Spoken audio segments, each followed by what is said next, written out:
É como você falou, eu coordeno um time de chefes, um time de coordenadores, de consultores gastronômicos. E a ideia é que a gente possa trabalhar com um restaurante, que a gente chama de operador, e possa fazer uma consultoria para eles. Antes de eu chegar na Unilever, eu já passei por catering aéreo. Catering aéreo, assim, você começa a respeitar mais a comida do avião. Eu ficava no processo deles todos. Eu trabalhava dedicada para uma empresa, uma companhia aérea. E aí eu tinha que viajar ao mundo, fazendo a padronização do menu dentro dos custos em cada um desses países. Então, eu não tinha um time, mas eu tinha que conseguir liderar todos os times de todos esses países. Então, foi Chile, Portugal, Espanha, Nova Zelândia, África do Sul, México, Alemanha. Eu viajava para todos eles para adaptar, de acordo com cada gastronomia, esse menu. Antes disso, eu trabalhei em alguns restaurantes, alguns bistrôs. Eu cheguei a ganhar 2 prêmios de melhor confeiteira, melhor sobremesa de São Paulo, 2011 e 2017. Era uma tarta de maçã.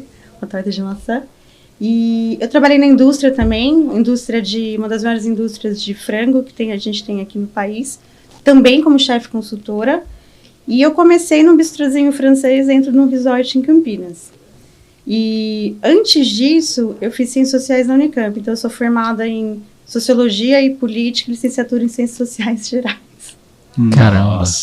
Depois disso, eu fui trabalhar muito com tendências, que é algo que eu adoro, que basicamente pesquisa, e com marketing. Então, tem essa tríade, essa composição. E hoje, é basicamente tudo que tem de gastronomia, desenvolvimento de mercado de produtos dentro da Unilever Food Solutions, com o pezinho no global, com o projeto de menus do futuro, que eu tô lá participando também. Então, é um pouquinho de tudo e no final é basicamente como que a gente resolve qualquer dor que o restaurante tem.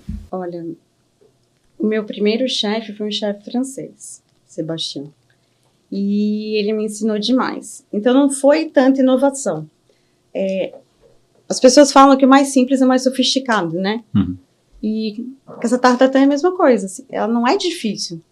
Dedica-se muito tempo, você tem que seguir um processo. Se você pular uma etapa, esquece. Vai ter que começar tudo de novo. Eu acho que a grande graça da confeitaria é essa. Não tem como pular nenhum passo. Você tem que fazer tudo corretamente. E depois, em 2017, foi a mesma sequência de dedicação. Era um prato tradicional, é um prato simples. Você tem manteiga, açúcar, massa folhada e maçã. É só isso. Mas ninguém acerta. Porque você precisa seguir o processo. Você precisa escolher a maçã correta. Você precisa colocar a quantidade correta de açúcar. Caramelizar. São 500 processos para fazer. Fez, seguiu, vai ficar aquilo. Qualquer um vai conseguir fazer. É só seguir o processo. E aí, se você mantém padronização, você fez uma vez, só daquele jeito.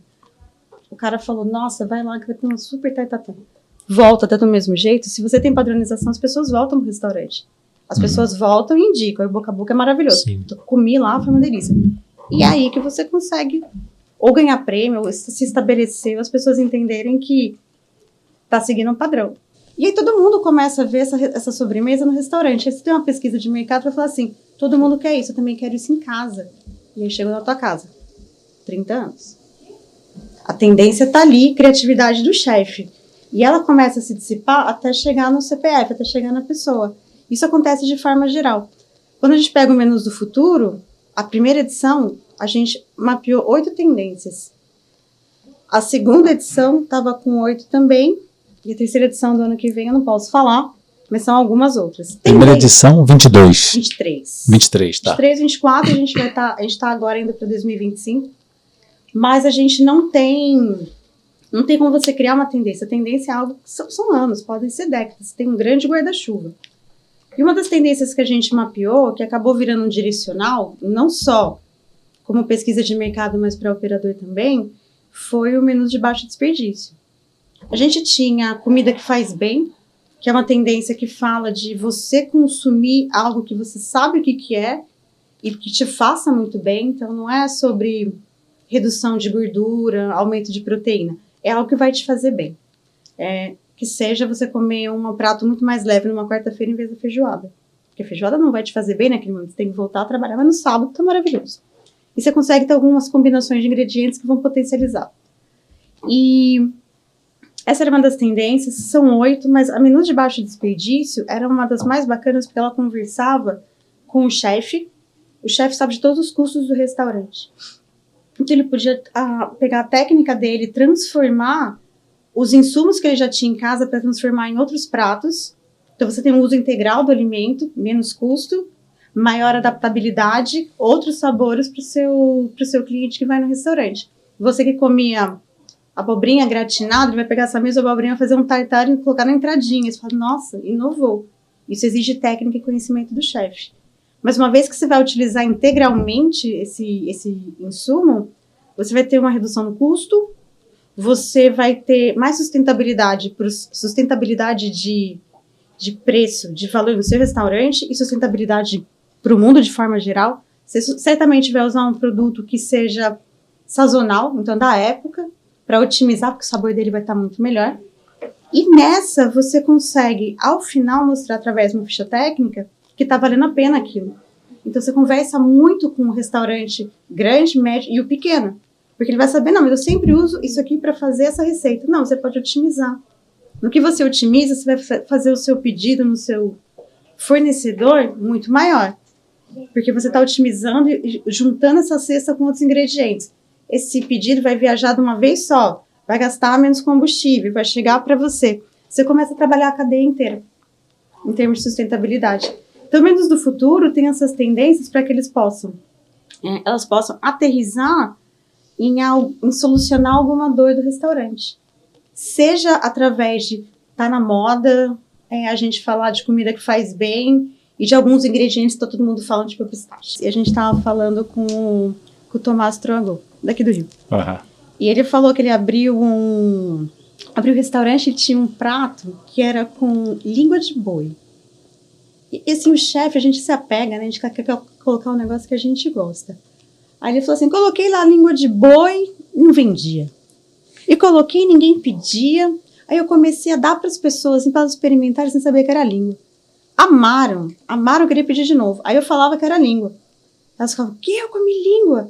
Aí ele trocou a língua e falou assim, carne cozida. Todo mundo pediu, falou, que delícia essa carne cozida, carne assada, alguma coisa assim. Você não entregava na hora, mas você colocava uma técnica, tá? Todo mundo conhece carne assada. É língua? É fígado? O que é? Não importa que tá gostoso. Então, quando você começa a dar uma característica pro seu prato, com os mesmos insumos que você tem, você gera experimentação, você gera um volume maior, as pessoas vão querer experimentar e o seu custo não tá tão alto. Você pode até escolher os insumos mais baratos que você tem ali e juntar com os outros insumos que você já compra no seu restaurante e adicionar uma técnica. É braseado, é defumado, é o perfume de... A restauração, né? A parte de restaurantes é uma área que mais se abre e mais se fecha, né? Sim. Então você tem... E é uma área na qual você quer... Muitas pessoas querem começar porque, em princípio, não precisa... Você pode já ir começar porque cozinha bem. E às vezes funciona. Muitas vezes funciona. Mas... muitos deles fecham simplesmente porque não tem o controle de tudo que está ali dentro. Então, muitas vezes você acha que o que está valendo é o preço final, vai aumentar o preço do prato, mas você não sabe qual que é o custo dele.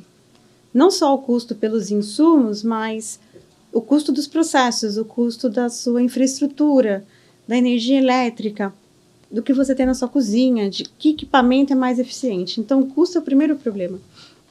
Muita gente também tem com mão de obra. E o que acontece?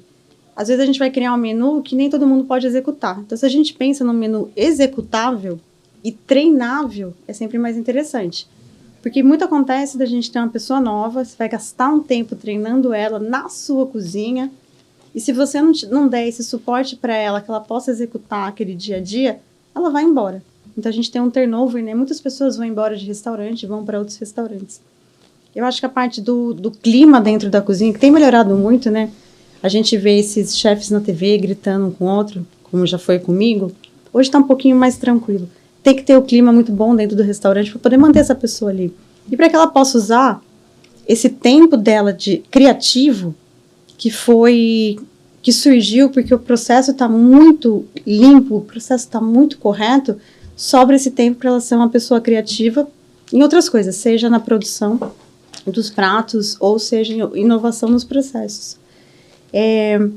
Outra coisa que a gente tem muito problemático é, por que eu vou usar um ingrediente que está todo mundo falando que é bom, mas ele não é tão relevante? Então, tem muitos ingredientes que a gente compra que são muito caros, que a margem do seu prato vai ficar horrorosa, e você tá ali e ele não entrega tanto. Então, a gente sempre tem que ter o balanceamento desses insumos. Vale a pena, o exemplo, vale a pena você ter foie gras no seu restaurante? Quem que come isso? Com quantas vezes? Mas ele é um símbolo de status. Sim. Ou vale a pena você ter uma carne que eles chamam de primeira, né? A carne mais cara, se você pode ter uma carne que ela é mais barata, mais saborosa, se você aplicar uma técnica correta. Sim. Uma cocção super lenta, que vai deixar uma carne dura, com melhor sabor. Não vale a pena você fazer o seu pedido no mesmo fornecedor, ao invés de vários, para que ele possa ter uma viagem só e ficar mais barato, que você consegue fazer de uma vez só.